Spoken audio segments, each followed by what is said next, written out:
Hello, we're back. Hopefully back in business. Had a few setbacks. Now back up and running. It's been 2 weeks, guys. That's too long, isn't it? That's wasting time. But I had some health issues that needed to be taken care of. I wasn't getting better. I'd been sick there, and I thought I was better, and found out I wasn't. Boy, I'll tell you what, antibiotics are a good thing when you need them. Even if it's made for horses. Yeah, what the hell, Okay, what we got here is I'm not going to bother retracing steps on saws we've already been working on for just a little bit.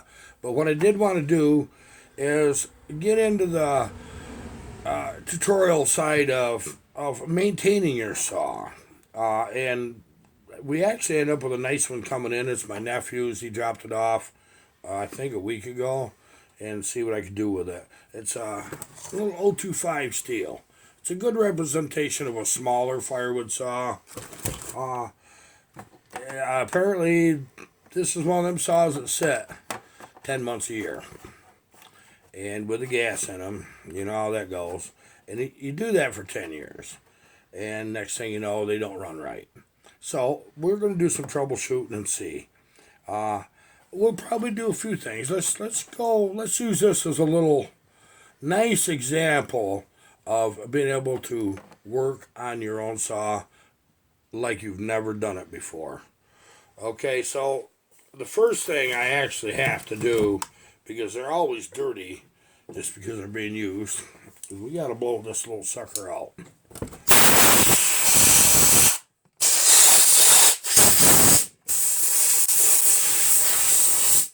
You just do it as you go.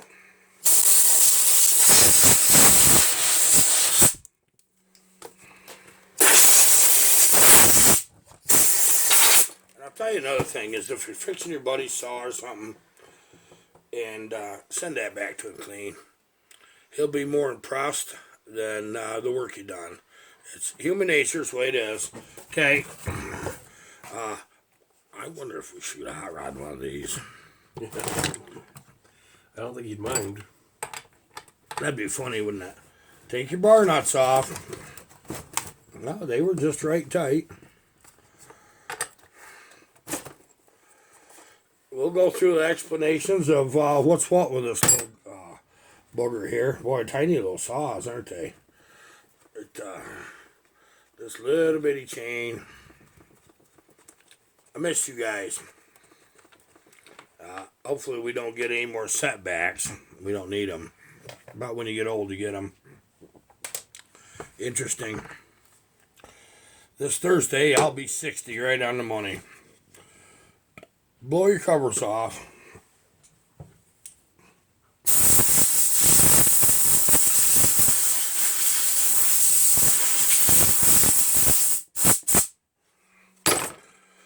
Blow out underneath the chain.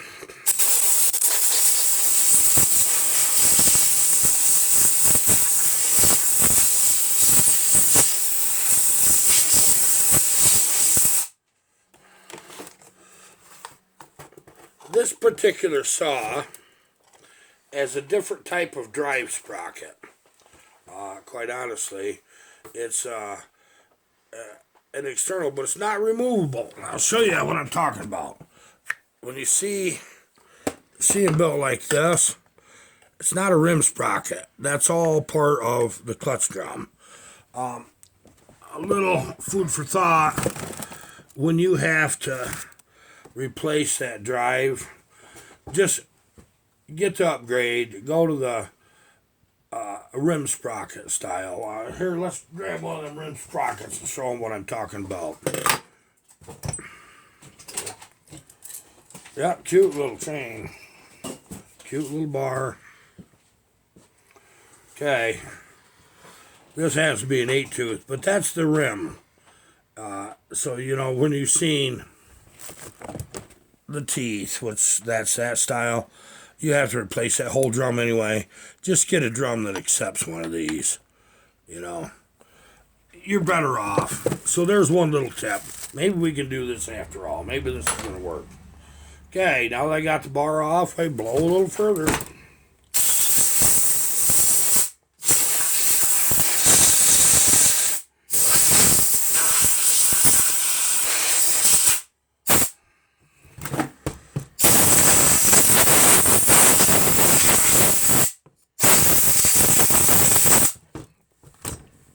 I'm back in true form, dropping things. Set this over here. What the heck did I drop? Drop my darn scrunch. We're going to be showing you some muffler building videos. Little tips and tricks and techniques. I know you guys, some of you guys are sharp. You got your own design you want to try. You want to try something like what we build. And you want to do it for your saw. We'll cover that fairly good, I believe, because I really needed to, for a while, get back to where this was in layman's terms for exactly. This ain't nothing about high rod, and this ain't about the performance increases.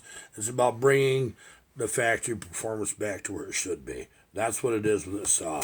When these little buggers are a little off, they're a mile off. Okay. Neat little trick you need to see on steel saws. Pull your trigger.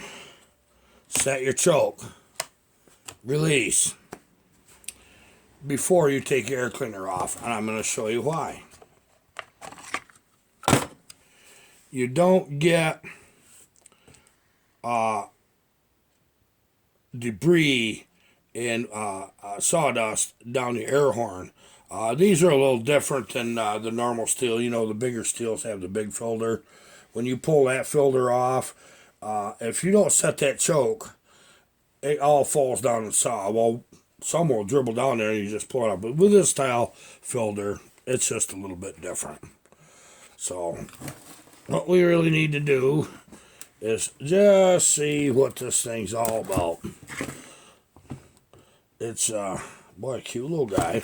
I know one thing, the filter needs cleaning. So, let me get the filter out, and we'll clean the filter, and we'll go on just a little further.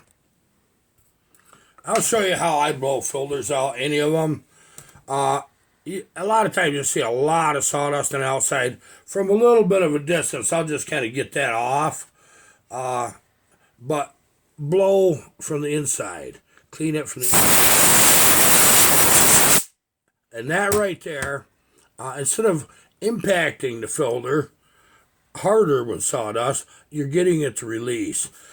There's like the round steel filters, and even these, if they get real bad, I just soak them in gasoline. It's got mixed oil on them, just kind of, just get a little in there and blow them out again. And I might do that 2 or 3 times just to get that all out. But that's how I do it. That's what works for me, and I've had good luck with it. On these little steels, you'll see on your outside cover that it says LA. That's your idle screw. You turn it in to make it idle higher. You turn it counterclockwise or lower, clockwise to go higher for idle. Okay, but now this only has an idle screw. It don't have a high limit screw, so we'll probably end up going into carb with this. But see that L, and it says 1 turn. The factory setting is 1 turn out from screwed all the way in clockwise. When you do that, you just touch it till it stops. Bring that out 1 turn, and you got your adjustment. I'll show you a little something that's kind of important. On these steel gas caps, or any of them that's slotted like that, people have a tendency to go straight in. Don't do that. Come in at an angle and push. Okay? That right there will save them gas caps. They don't have to be over tight. They got an O-ring. You need to be snug, and that's just about it.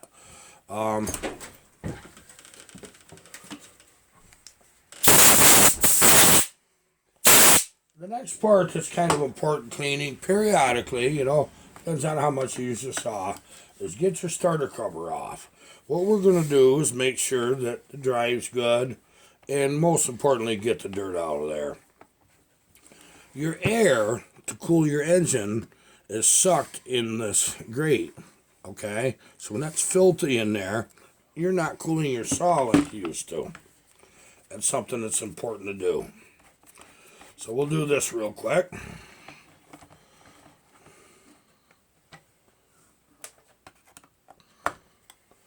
This is real easy. Like for this particular saw, like most steels, it's a T27 Torx. You'll see them with T25 on some saws too, or anything metric. I don't use power tools on saws. I know people do. I can't bring myself to it.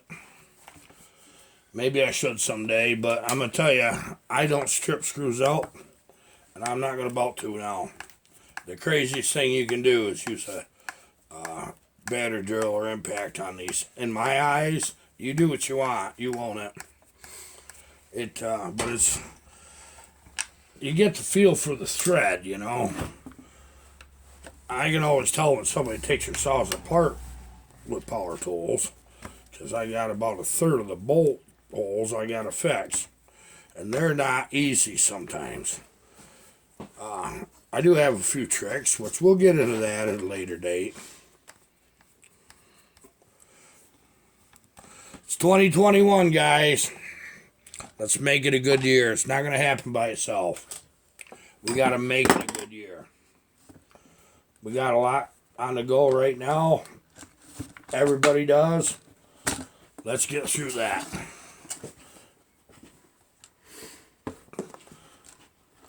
Come on, you little sucker. You know, these are smaller saws. The smaller they get, the harder they are to work on. Yeah. You know, you got that. Yeah, I'll hold this over there. It's all attached to the dogs. There we go. Got that little... See, that's what I'm talking about. See? Nice and dirty. That's nice and dirty. So we're going to blow this all out.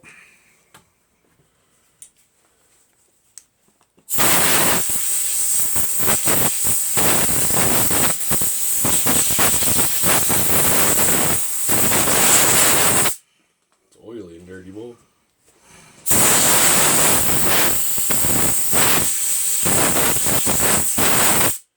Clear.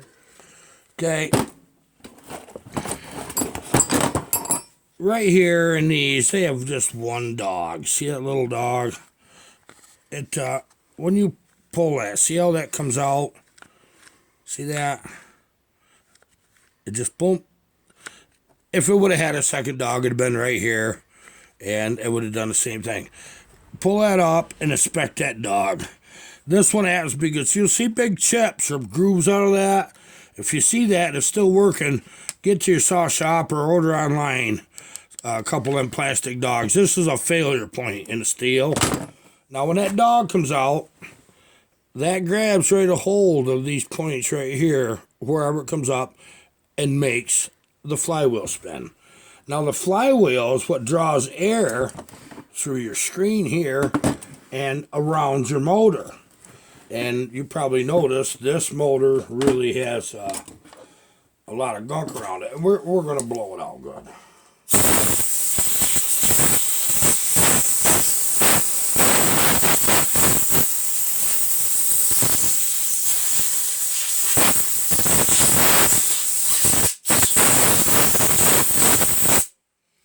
I might use some cleaner inside that and soak that a bit. I have a can here somewhere, but let me get this blowed out.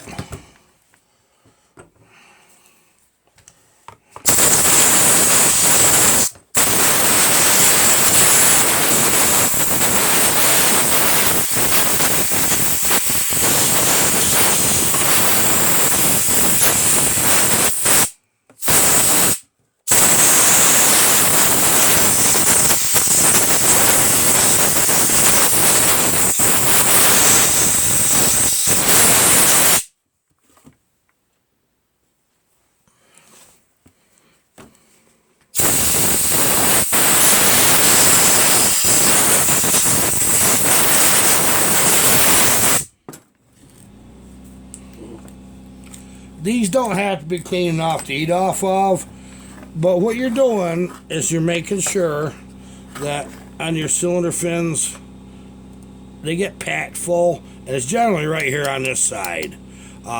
You're getting them blowed out. Your coil, now you can see your coil. We've got all the debris out of there, quite honestly. If you want to get just a little better, you can give it a little spray of some brake clean and blow it back out a couple times. It'll look pretty nice. This is a good time to inspect your rope and your spring. It retracts right for about that far. If you get a lot of fray in your rope, just go ahead and get yourself another rope and put it in it. This one is in decent shape. It's a little bit, but it's not a big deal. We did get the cover cleaned up. That looks quite presentable now. Yes, it does. Much nicer, isn't it? Okay, so now what I'm going to do is go ahead and put this cover back on.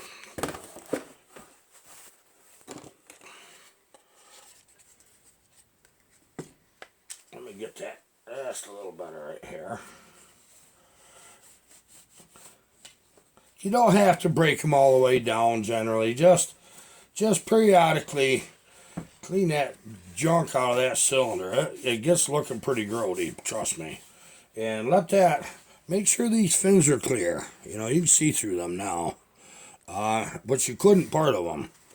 And, you know what's funny? When I work on appliances, you know what takes out a lot of these appliances? the grime. When the dust gets on the fan, the cooling fan, and it overheats. Yeah. It's the same thing. That's exactly what that really is. no Right there. different. Same Okay, thing. when you get into that point, sometimes you get them on. What you do is you gotta just kind of wiggle around, get everything in the right spot. Trying to get that back in place there we go. But sometimes you gotta pull that rope out like that when you're popping that cover on to get it to engage, so you can go ahead and put the screws back in. So we're going back together a pretty good rate here. Just about once every few years, I'll take the plastic right off and I'll get real serious about cleaning. If I'm logging every day, this is my 30-day, every 30 days.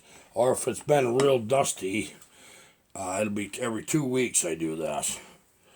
But every once in a while, I just go ahead and take them all the way down, pull the gas tank, put new rubbers in, and everything. Which we're going to show you guys how to do all that.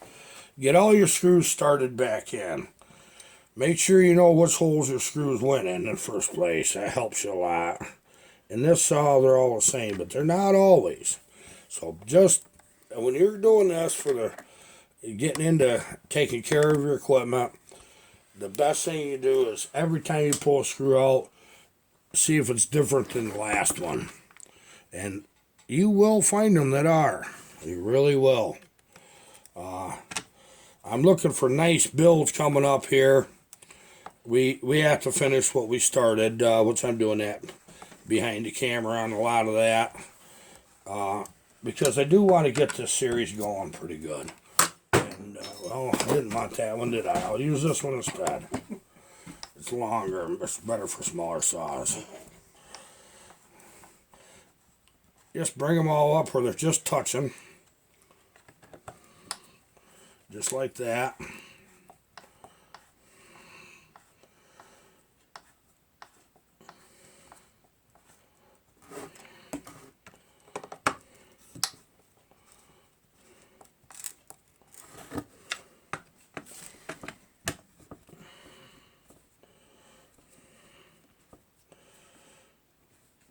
Tell me some of the stuff you're working on and building in the comments.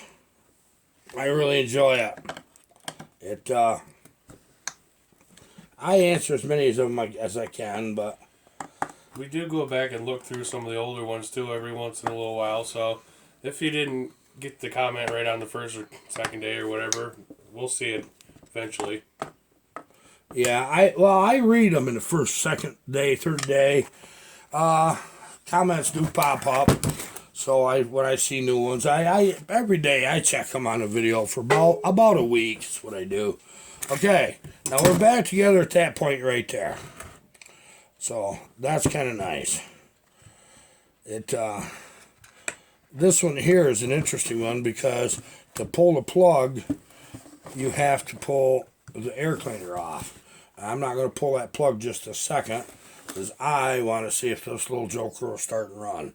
I'll tell you what I did do. We cleaned the air cleaner. We got around the saw clean.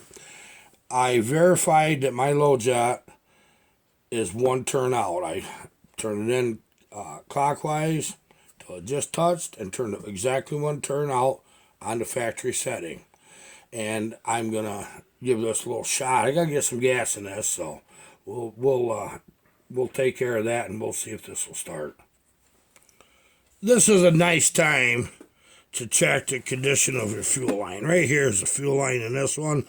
To see if it can be firm but still pliable. If you move that and that darn thing cracks, you're going to need to put a line in it. But this one feels pretty good. It's nice and firm, but yet it's still pliable. Okay. It did start. I did try that. I did minor adjustments. These are a screwy carburetor. That's just a low jet. They're metered on top, so they're supposed to be right. I don't have faith in it, but if it's working, you don't mess with it, okay? Now, the one thing you want to do, I'll point to it when it's running, is this is a great time to make sure you're getting oil. And what you'll see is right here, you'll see oil running out. That lets you know your oil pump's working, okay? So what I'm going to do, I probably won't talk about it. I'll adjust the idle, show you the differences, and I'll adjust the metering and show you the differences. All I got to do is get it to start again.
Okay, that's running pretty good.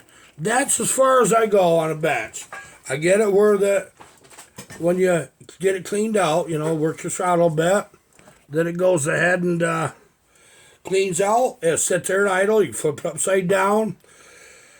The next thing you do is obviously put your saw back together, clean it, and we will be barring this up and sharpening it for my nephew. That's the next step it'll be. So I'll take a minute and do just a little cleaning as I assemble things. And you'd be surprised how much they appreciate it if you at least made a nice attempt. And it's nicer to work on, too, when they're not just grungy, They're just a whole bunch nicer. That actually don't run bad, does it? No, it doesn't. Really surprised. Just needs cleaning. It's a nice ringy dingy little sucker, I tell ya. You want to open that door there, Colin? I smoked us out of here. Okay, same thing when you put your cover back on, put your choke on, get everything out of the way, and then you can make it easy on yourself.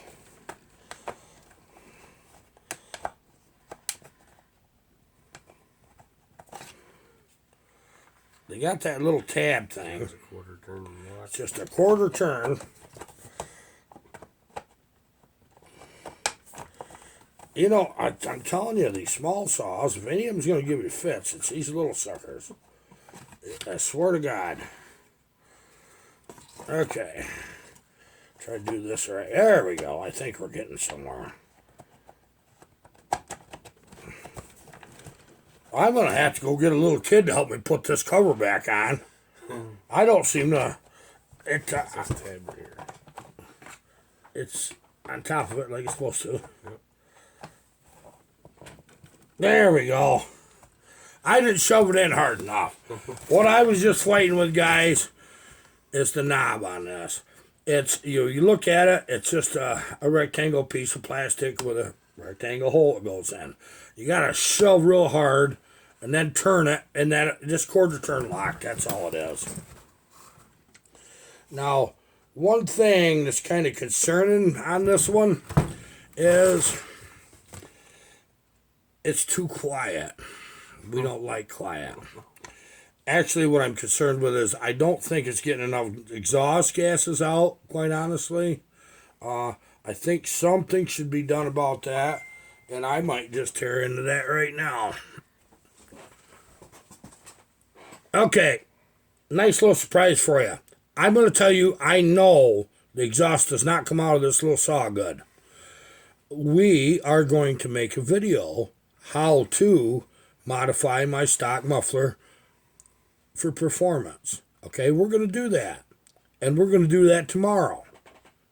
As long as the world don't cave in on me. No promises. Yeah, oh my God. This the last 3 months, guys. I'm sorry, but it ain't been easy. Look what I got for Christmas.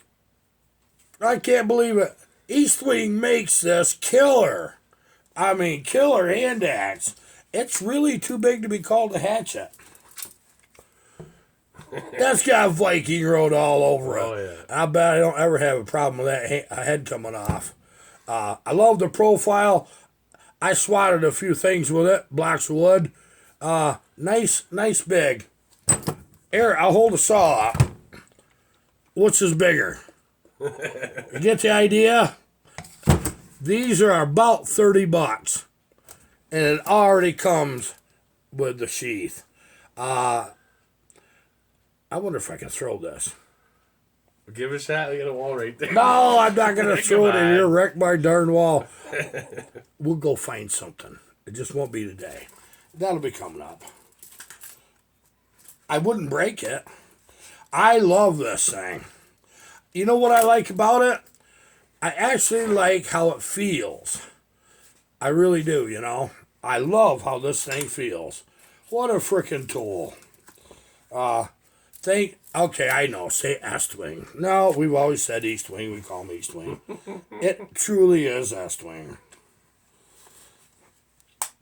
Isn't that nice? We'll see you guys tomorrow. Thanks for showing up.